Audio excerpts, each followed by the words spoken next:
नमः शिवाय। प्रेम से बोलेंगे हर हर महादेव।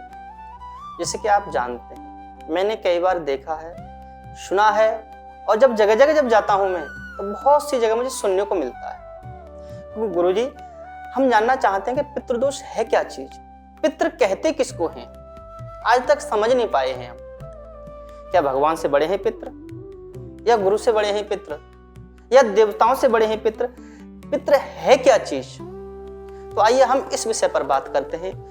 बड़ा ही उत्तम प्रश्न भक्तों ने पूछा है, और बहुत ही आप अपने लिए नहीं, ये जगत कल्याण के लिए पूछा है।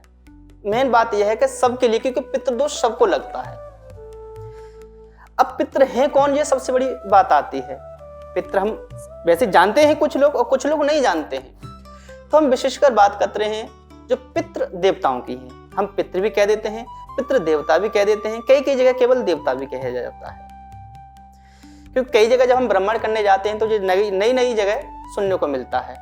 जब हम किसी को बताते हैं कि आपके यहाँ पितृदोष है, वो बोलेंगे गुरुदेव पितृदोष क्या होता है? जब हम बताते हैं कि आपके देवता होते हैं, जब वो समझ, अब देवता किसे कहते हैं, ये भी बड़ी समस्या है कि देवता भगवान को ही बोल देते हैं।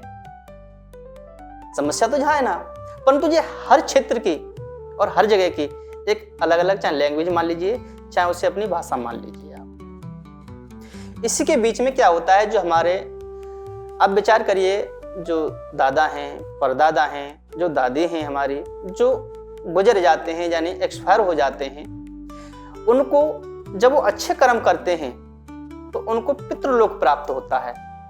कहा जाता है पितृ सुखी तो संसार सुखी, पितृ सुखी तो परिवार सुखी। क्योंकि जब तक हम अपने पितरों को नहीं पूजते, तब तक हम अपने परिवार में या अपने घर में या कहीं जाकर के भी या कोई पूजा अनुष्ठान करवाएं, कोई फल प्राप्त नहीं होता है उसका। और ना वो हमारे देवता लेते हैं, ना हमारे पितृ लेते हैं, कोई नहीं ले सकता उसके लिए। जैसे कि आपको एक छोटा सा एग्जाम्पल बता दूं, आप किसी पुत्र की शादी कर रहे हैं, जब तक आप किसी बुजुर्ग को नहीं पूछेंगे तब तक वो शादी नहीं हो सकती है अपनी मर्जी से।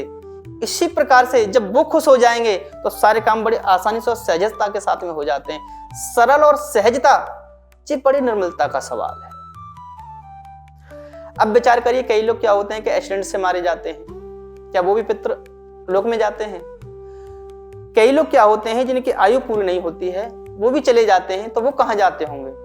वो पितृलोक नहीं जाते हैं। वो कहाँ जाते हैं? जब तक उनकी आयु पूरी नहीं होती तब तक यहीं 50 योनि में भटकते रहते हैं, जिससे हम नेगेटिव ऊर्जा बोलते हैं, भूत प्रेत भी बोल देते हैं कई बार उनके लिए। अब वो व्यक्ति क्या करता है कि वो अपने परिवार के नजदीकी घूमता रहता है, वो हमें परेशान करता रहता है। अब हमने दिखाया किसी ब्राह्मण को जाकर के भाई क्या बात है, तो वो स्पष्ट रूप से बता देते हैं कि आपके यहाँ पितृदोष लगा हुआ है, या उनकी आत्माओं को शांति नहीं मिल रही है, इसलिए आपके जीवन में कष्ट आ रहा है। आप कई बार देखिएगा, मैं आपको छोटा सा एग्जाम्पल बता दूं, जीवन में, हमारे जीवन में कष्ट ही कष्ट हो, कभी सुधार नहीं आ रहा हो, या हम जितना कमा रहे हैं वो सब ऐसे ही जा रहा हो पानी की तरह। आप समझ जाइए कि हमारे जीवन में हमारे बुजुर्गों का आशीर्वाद नहीं, इसमें परमात्मा गुरु कुछ नहीं कर सकता कोई भी, जब तक उनका आशीर्वाद हमारे ऊपर नहीं होगा। उनका आशीर्वाद होना बहुत जरूरी है। ये तो मैंने आपको बता दिया कि जो हमारे आयु पूरी हो जाती है और जब वो चले जाते हैं तो पितृलोक में जाते हैं, और जिनकी आयु कम, आधे समय में चले जाते हैं, वो 50 योनि में जाते हैं। अब दोनों में डिफरेंस करता है कि हमें दुखी कौन करता है और सुखी कौन करता है। भाई हमें इतना पता है कि ये दोनों मर गए, और दोनों कहाँ गए हमें नहीं पता, हम उनको पितृ मान लेते हैं। परंतु कई बार क्या होता है, हमने जीते जी भगवान अपने माता पिता को हमेशा कष्ट दिया है। कभी एक गिलास जल के लिए पूछा हमने, कभी हमने एक बार भोजन के लिए नहीं पूछा, कई बार उनकी इच्छाएं नहीं जानी हमने। अब विशेषकर आपको एक बात बता दूं कि हमारे यहाँ पूरा परिवार है और हम कोई नया कार्य करने के लिए जा रहे हैं, तो हमारा फर्ज बनता है कि हम सबसे एक बार सलाह ले लें, अपने बड़े भाई से, अपने ताऊ जी से, अपने दादा दादी से और अपने माता पिता से। परंतु हमने क्या किया, उनसे सलाह नहीं ली और हमने कार्य चालू कर दिया और उसमें हो गया नुकसान। तो हम क्या कहेंगे, ये परमात्मा की है, पता नहीं कौन सा कहर हमारे ऊपर परमात्मा ने डाला है। इस परमात्मा का दोष मत दो, इसमें आपकी गलती है, यही तो कर्म है। क्योंकि हमने कोई कार्य करने से पहले अपने माता पिता, अपने दादा दादा, हमने अपने पितरों का आशीर्वाद नहीं लिया है। अब विचार आता है कि दोष कैसे लगता है, या हमको कैसे पता करें कि हम पे पितृदोष है। ये भी बड़ी समस्या है। आपको जैसे आप भोजन करते हैं, भोजन करते जैसे मान लो अब किया, रोज आपके अगर भोजन में बाल निकलता है तो आप मान लीजिए पितृदोष है। आपके यहां कोई ना कोई व्यक्ति बीमार पड़ा रहता है, कोई ना कोई बीमार पड़ा रहता है और सालों से पड़ा है, मान लो पितृदोष है। आप कितना भी इलाज करा लो नहीं ठीक होगा। अब विषय ये भी है, पितृदोष तो है, अब वो पितृदोष समाप्त कैसे होगा, दूर कैसे होगा? भाई जहां लिखा है वहां लिखा रहेगा वो। उसके लिए बहुत सारे उपाय भी, उपाय बाद में बताएंगे, कुछ और बातें हैं वो भी आगे करते हैं। मैंने आपको कई बार बताया भी है, पितृ भगवान हैं और वो भगवान से बड़े भी हैं। जैसे मैं आपको बता दूं, एक बार जब खरदूषण भगवान राम से युद्ध करने के लिए आया था तो भगवान राम अकेले थे उस समय और खरदूषण की सेना बहुत सारी थी। तब महाराज दशरथ मर चुके थे उससे पहले, तो पितृलोक से आए थे आशीर्वाद देने के लिए। उन्होंने बताया कि हे राम, ये मायावी हैं, इसलिए इन पर मायावी अस्त्र का प्रयोग किया जाए। तो आप इस बात से सोच सकते हैं कि जब स्वयं महाराज दशरथ पितृलोक से आशीर्वाद देने के लिए अपने पुत्र के लिए आ सकते हैं, क्या आपके लिए नहीं आ सकते? परंतु राम जैसा बनना होगा आपके लिए, लक्ष्मण जैसा बनना होगा आपके लिए, कृष्ण जैसा बनना होगा आपके लिए। प्रातः काल उठें, गुरु माता पिता नवावें शीशा। सबसे पहले उठ करके अपने गुरु के, अपने माता पिता के चरणों में शीश नवाना चाहिए, जिससे उनका हाथ हमारे शीश पर आए और आशीर्वाद। अब कभी हमने झुकना ही नहीं सीखा। एक बड़ा अच्छा दोहा आता है, हरे वृक्ष की लाकड़ी मन माने लच जात, सूखे से वृक्ष की फिर ना लचे, चाहे कर लो लाख उपाय। आप एक हरे वृक्ष की टहनी को तोड़ लो, जितना चाहे उतना आप मोड़ सकते हैं। अगर वही लकड़ी सूख जाए तो क्या आप उसे मोड़ सकते हैं? वो टूट जाएगी पर वो नवने में नहीं आएगी, वो मुड़ेगी नहीं। ऐसे ही हमें अपने बच्चों में संस्कार देना प्रारंभ कर देना चाहिए। जब जन्म लेता है बच्चा, उस समय वो क्या होता है? हरे वृक्ष की तरह होता है, एकदम पौधा होता है। आप उसी समय अपने बच्चे को संस्कार सिखाएंगे, जय जय राम राम मंदिर जाना, अपने बड़ों को सम्मान करना, तो भविष्य में जीवन में आपको कभी दुख प्राप्त नहीं हो सकता अपने बच्चों की तरफ से। बात करते हैं वही जो भगवान राम सुबह उठते हैं, ये क्या है? ये हमारी परंपरा है। उन्होंने ये सीखा, अपने बुजुर्गों से सीखा। आजकल हम ये चीज सिखाते नहीं तो हमें ये दुख भोगना पड़ता है। इसके साथ साथ हमने बताया पितृ और पितृदोष और साथ में ही प्रेत दोष, ये दोनों ही बनते हैं। जो अकाल मृत्यु से बनता है वो प्रेत योनि में जाता है।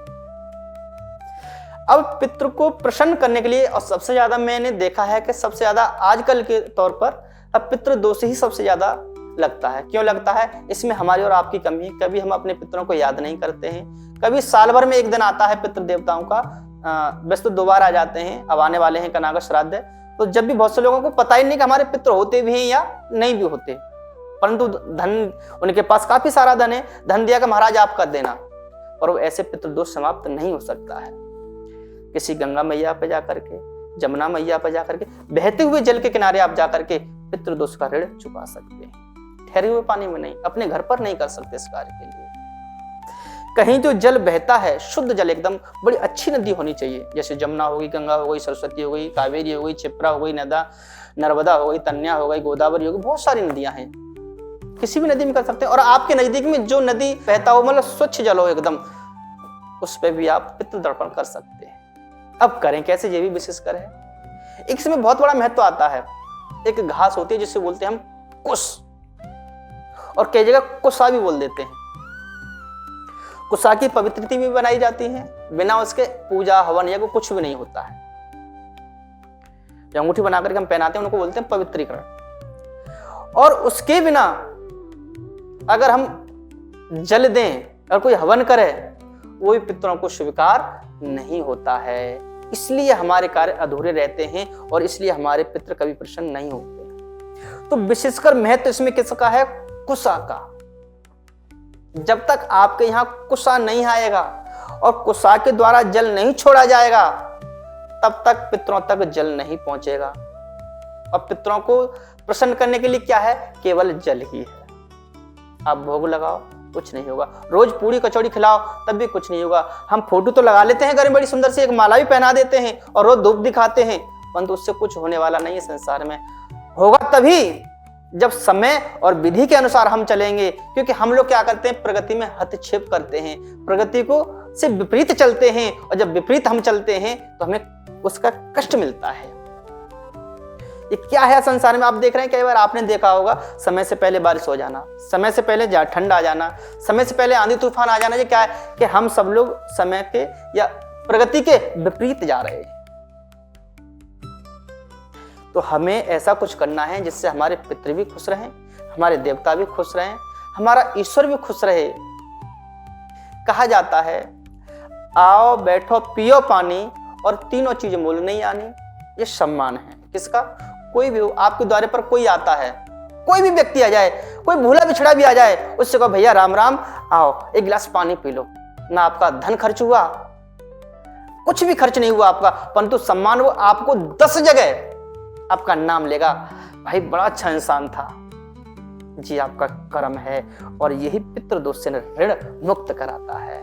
इसके लिए मैं आपको एक खासकर छोटा सा उपाय बता देता हूं, इसके बाद मैं थोड़ा सी अपनी वाणी को भी विराम दूंगा, क्योंकि समय के अनुसार देखते हुए आपको क्या करना है। जब भी पितृदोष लगता है तो कई बार आपके पास नहीं होता है, तो आप अमावस्या यानी कृष्ण पक्ष की अमावस्या के दिन 1.25 लीटर दूध लें और गंगा मैया पर जाएं और खड़े होकर के सूर्य की तरफ मुख करके हे गंगा मैया, जो भी अपने मन में है वो आप वहां बोल दीजिए। मंत्र तो आएगा नहीं आप लोगों को, तो वही चढ़ा दीजिए, हे गंगा मैया मेरे पितरों तक ये जल की धार पहुंचाएं। और अब 5 अमावस ये करें आप, मैं गारंटी के साथ कहता हूं आपका पितृदोष मुक्त हो जाएगा। इसी के साथ प्रेम से बोलेंगे हर हर महादेव, जय श्री कृष्ण।